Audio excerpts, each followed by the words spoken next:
desafiar a polícia, sejamos sinceros, né? Realmente parece que é uma situação ambidestra. Até porque o rapper Oruan acabou se entregando para a polícia e David Tarso também vai poder contextualizar. Até porque ele, pelo visto, vai passar por uma audiência de custódia? Vai passar por audiência de custódia, mas ele deve responder por 7 crimes de acordo com a polícia.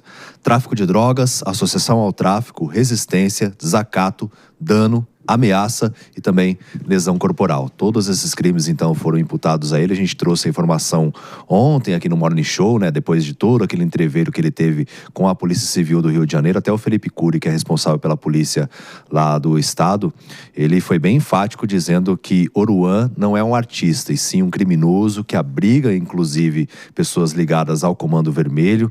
A gente relembra também que o Oruan é filho do Marcinho VP, uma das principais lideranças do CV, né?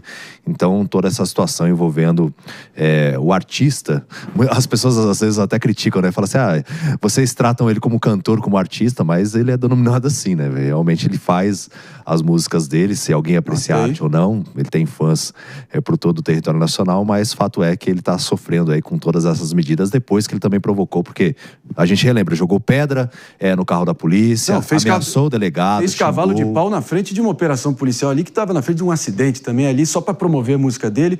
Isso sem dizer a clara, notável apologia, enfim, nas letras dele. Claro que isso é um campo mais minado, passível de debates, até que ponto vai a liberdade artística, que já estendemos e tanto esse debate, mas... Na verdade, eu tenho dúvida se o fato é que ele está testando os limites da lei há um bom tempo, né? O que você disse? Não, eu tenho dúvidas sobre... A gente até na redação fica discutindo se ele é rapper, se ele é funkeiro, qual é a música que ele canta, né?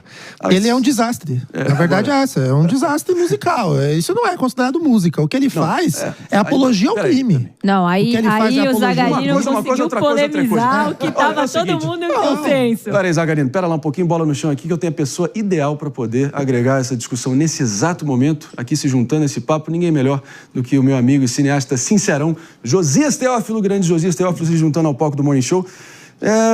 Conta pra gente aqui, pelo menos, a sua opinião. Eu não resisti em antecipar um pouco a tua entrada aqui no programa, até para você dar os seus 2 cents, os seus 2 centavos aqui sobre quem é essa figura aí no conjunto da obra aí da arte nacional. Oruan, o rapper Oruan, agora se entregando para a justiça, Josias. Boa tarde, André. Eu acho o seguinte, eu acho que o Oruan é o Caetano Veloso da nova geração, entende?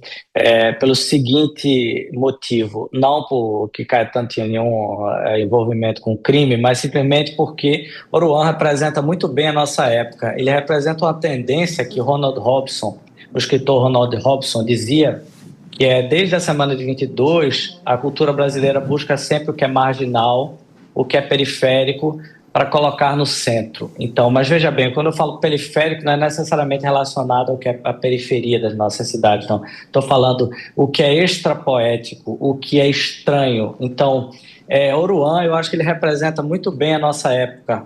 Inclusive, a foto de perfil dele é o que? É o Coringa, né? Então, a gente está vivendo uma época disruptiva no mau sentido e uma época em que a criminalidade está sendo muito exaltada, né? Então, isso dá para se ver no cinema, na música e até no Teatro Municipal, por exemplo. Você vê lá, eles começaram a trazer o que é militância identitária, trazer a suposta periferia, trazer o rap, o funk para dentro do teatro. Eu acho que a gente ainda vai ver o projeto Oruan Sinfônico no Teatro Municipal de São Paulo. Ô, Josias, pera aí. Vamos lá. Até porque antes dele se entregar para a justiça também, o próprio Oruan, Josias, ele veio ali para falar com seus fãs e, enfim, dizendo que ia se entregar para a justiça. Agora, há de se considerar que quem não é fã dele, o problema foi que ninguém entendeu quase nenhuma palavra do que ele falou, dada a dificuldade mesmo, né? Deficiência ali de retórica do próprio sujeito. Mas o nosso Mano Ferreira aqui está quase, enfim, se mijando nas calças aqui, ouvindo seus comentários sempre ácidos, sulfúricos e pontiagudos. Vamos aqui te acionar, Mano Ferreira, até porque eu até acho que vale a pena, José, a gente falar depois sobre esse teu diagnóstico, né, que você falou, que parece que o Brasil, nesse momento, parece que ele está imerso num contexto pré-revolucionário. Eu estou ansioso para trocar essa ideia contigo também. Mano. O Brasil gosta, né, Josias, da narrativa de um perseguido, de um injustiçado. Aí o cara cava o pênalti e sai gritando depois que foi perseguido. Ele xinga a justiça, xinga a polícia e depois diz que, como estão me perseguindo, eu sou um grande injustiçado. Como que essa estrutura narrativa frutifica no Brasil? Pois é, ele usou até a cartada do racismo, né? Ele disse que estava sendo perseguido porque era negro, o que absolutamente não faz o menor sentido. Mas eu acho que o principal erro dele foi o seguinte, eu acho que no Brasil é possível sim se envolver com crime organizado e sair ileso durante muito tempo, só que não dá para se envolver com crime organizado e ao mesmo tempo ser tão famoso quanto ele é.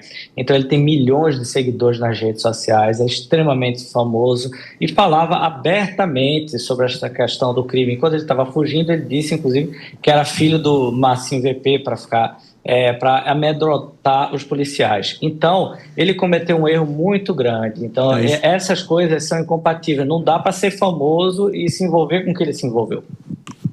Você vê que os mafiosos, só um detalhe, desculpa, os mafiosos, eles tendem a ser pessoas discretas, né? Então, exatamente. Você vê tanto o bicheiro quanto, sei lá, o poderoso chefão, ele tem que ser discreto. Mas apesar de que tinha os bicheiros envolvidos com samba de um jeito bem extravagante muitas vezes, Castor de Andrade, na frente da escola. Também, né? O modo de carteirar no Brasil era se a pessoa fosse alguma autoridade, né? Ultimamente, não. Você sabe com quem você está falando? Eu sou ligado ao principal integrante do Comando Vermelho. Então, assim, eu sou filho dele, né? Então, pô...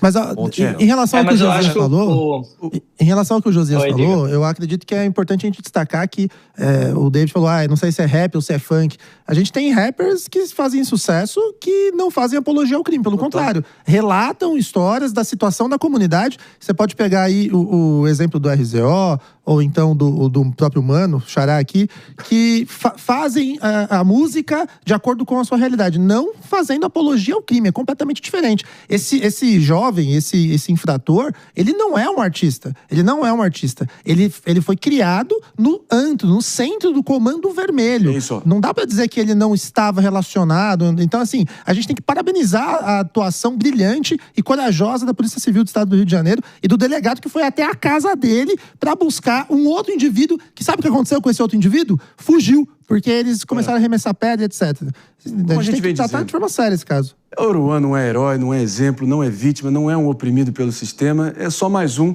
que se aproveita e fica se refestelando com um país que lhe confere esse privilégio de poder vender essa estética de criminalidade, né, e poder seguir, enfim, se fazendo grana e tendo presença e seguindo, avançando na carreira dele a partir desse sistema que ele tanto critica, né? É um que confunde essa liberdade artística com licença para desacatar a autoridade e dar esse dedo do meio para a autoridade. O problema é que a justiça pode tardar, mas nesse caso não falhou, né? Josias, excelente participação aqui. Por enquanto, a gente quer seguir adiante contigo, até para repercutir, né, que no mundo do heavy metal teve uma grande baixa ontem. O próprio Ozzy Osbourne, né, o vocalista da banda Black Sabbath, morreu aos 76 anos. Super polêmico e tal. Algum comentário sobre o legado que ele deixa? Pois é, então. Muito importante para o rock. Ele foi uma pessoa muito famosa, né? Fez participações na televisão, fez até músicas religiosas, teve até então é muito interessante a atuação dele e faleceu, uma grande perda aí para nós. É isso aí. Agora, eu não vou resistir também para você contextualizar um pouco, e acho que vai ao encontro da tua primeira resposta. Você soltou um tweet ontem meio, enfim, quase agourento, né, dizendo que você vai identificando, parece que o clima está pré-revolucionário no Brasil. Por que você diz isso? Porque, olha, isso tudo que está acontecendo no Brasil tem, na verdade, desde 2013, tá assim, né? Mas a gente está vendo isso muito claro. Olha a sucessão de fatores. O aumento da criminalidade, as tarifas que têm um potencial de ter um grande efeito negativo nas exportações brasileiras, os gastos públicos muito altos, a corrupção do governo Lula, esses movimentos de rua, né, a prisão ainda daquelas pessoas do 8 de janeiro, que comove muita gente ainda, e ainda a pressão exterior. Então, a gente está vivendo um momento em que, o Brasil raramente se opõe a uma grande potência exterior. E os Estados Unidos têm uma relação simbiótica com o Brasil. Foi o primeiro país que reconheceu a independência do Brasil. Então, essa ruptura, ela tem um potencial de provocar grandes cisões sociais. E eu acho que existem semelhanças com o que aconteceu antes de 1964. Você vê, o governo anterior ao golpe foi um governo que se fechou contra os Estados Unidos, radicalizando para a esquerda. Então é uma coisa muito preocupante esse momento que a gente está vivendo no Brasil. Muito sério, muito preocupante. Eu acho que as pessoas não estão dando a devida atenção e todo mundo está radicalizando cada vez mais e piorando a situação cada vez mais e levando e dobrando a aposta e levando até as últimas consequências. Infelizmente, quem paga por isso é a população mais pobre, são as pessoas mais simples, que pagam essas taxas cada vez mais altas, os impostos subindo. E a gente vê, olha, se você andar no centro de São Paulo, as cidades estão os centros das cidades estão esvaziados, a criminalidade está crescendo. Olha, é um contexto terrível que eu nunca imaginei que a gente fosse viver nesse país. Meus amigos. Grande Josias Teófilo é o Armagedon institucional que está armado aí pelo vice, como a gente vem dizendo aqui no Morning Show, e você sempre agregando e sempre trazendo leveza em meio à tempestade toda. Obrigado, Josias, sempre bem-vindo aqui no programa. Obrigado. É isso aí.